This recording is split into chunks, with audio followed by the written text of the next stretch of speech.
నీకు 2 విషయాలు చెప్తా, గుర్తుపెట్టుకో. చెప్పు. నెంబర్ 1, జలకంత్రి ఎదవలు ఏమన్నా అవును అనాలి. అవునురా, ఇది తెలిసినారా తెలియక అన్నాడా. నెంబర్ 2, పిచ్చిపూలు ఏమన్నా సరే అనాలి. సరేరా?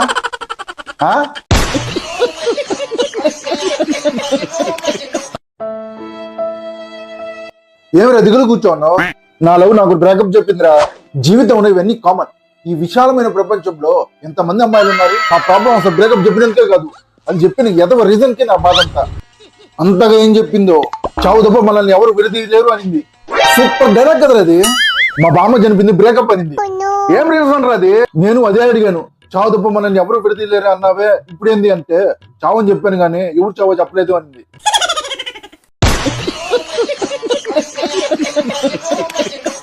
నాకు డౌట్లు ఉన్నాయి.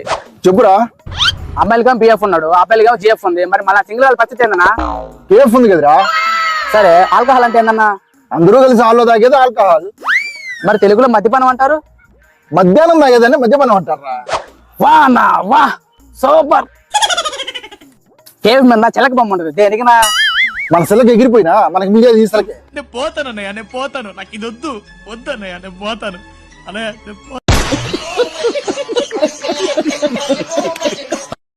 రేమో నిన్న నువ్వు స్టేటస్ లో ఒక అమ్మాయి ఫోటో పెట్టావు కదా, అమ్మాయి భలే ఉంది, అమ్మాయి నెంబర్ ఇస్తావా? స్టేటసే కదరా చూడాల్సిందా, కింద ఏం రాస్తున్నాను అది కూడా చూడు. RIP rape. అమ్మాయిని రేపు చేసినట్టున్నారు. అయినా పర్వాలేదురా, ఇచ్చేసియా.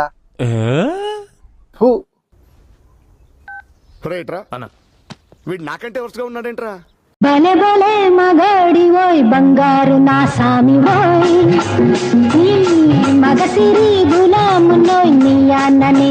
ఏం రా అంత హ్యాపీగా ఉన్నావు? నేను ఒక అమ్మాయిని లవ్ చేస్తున్నాను కదా. అవును, అమ్మాయి నీ బాధ తట్టుకోలేక వేరే వాళ్ళతో లేచిపోయింది అయింది. అసలు నీ నోట్లో నుంచి మంచి మాట రాదే. సరే నాంచకుండా విషయం ఏంటో చెప్పు. మా లవ్ గురించి వాళ్ళ ఇంట్లో తెలిసిపోయింది. వాళ్ళ నాన్న నా ఫోటో కూడా తీసుకున్నాడు. వాళ్ళ నాన్నకి నేను బాగా నచ్చేసా. ఓహో అలాగా. నాకు ఒకటే అర్థం కాదు, నా జుట్టు కూడా కొంచెం అడిగి తీసుకున్నాడు. రే కొంప తీసి ఇచ్చావా ఏంటి? మరి అంత పెద్దోడు అడిగితే ఇవ్వకుండా ఎట్లుంటాను? అయిపోయింది పో. వాళ్ళ నాన్న చాతపడి చేస్తా ఉంటారా అంటే. జనరేషన్ పిల్లకాయలే వేస్ట్ అబ్బా. చదువుకోమంటే చదువుకోరు. మన తాతల కాలంలోనే కిలోమీటర్లు నడుచుకుని వచ్చి నదులు దాటుకొని వచ్చి మరీ చదువుకునేవాళ్ళు. మా తాత అయితే మెరుపడినప్పుడు మెరుపులో లైట్ వస్తుంది కదా, ఆ లైట్ లోనే 2-3 చాప్టర్లు చదివేసేవాడు. మా తాత రాత్రిపూట కుక్క కలర్ వెలుతురు పడుతుంది కదా, ఆ వెలుతురులో చదువుకునేవాడు. మీ తాతలన్నా నయమరా నాయన. మా తాత అయితే రాత్రిపూట లైట్ పురుగులు తిరుగుతాయి కదా, ఆ లైట్ లో చదివేసేవాడు. తాతల కాలం గురించి వదిలేరా, మనం ఎలా చదువుకునే వాళ్ళం ఆ రోజుల్లో. నేనైతే వాచ్లో వచ్చే లైట్ లోనే చదివేసేవాడు. ఒరే నేను 2 రాళ్ళు కొడితే లైట్ వస్తుంది కదా, ఆ వెలుగులో చదివేస్తా. మా ఇంట్లో టీవీ రిమోట్ కి ఒక లైట్ వస్తుంది, ఆ లైట్ లో చదువుకుంటా. ఏమైనా నేను బెస్ట్ రా. ఒక పుస్తకం తగల పెట్టేసి ఆ వెలుగులో 2 పుస్తకాలు చదివేస్తా. ఒక డౌట్ రా. ఏంటి అడుగు.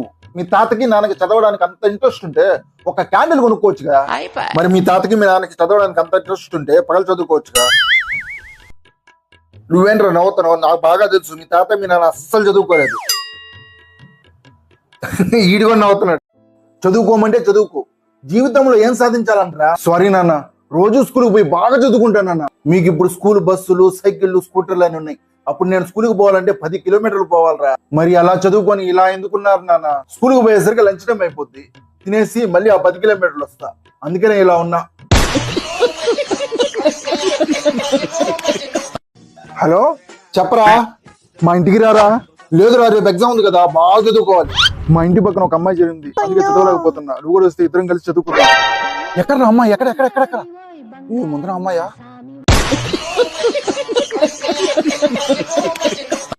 నా ఫేవరెట్ డాన్స్ సీను, నా ఫేవరెట్ దుబాయ్ సీను, నా ఫేవరెట్ మంగళం సీను, నాకు వద్దు సీను.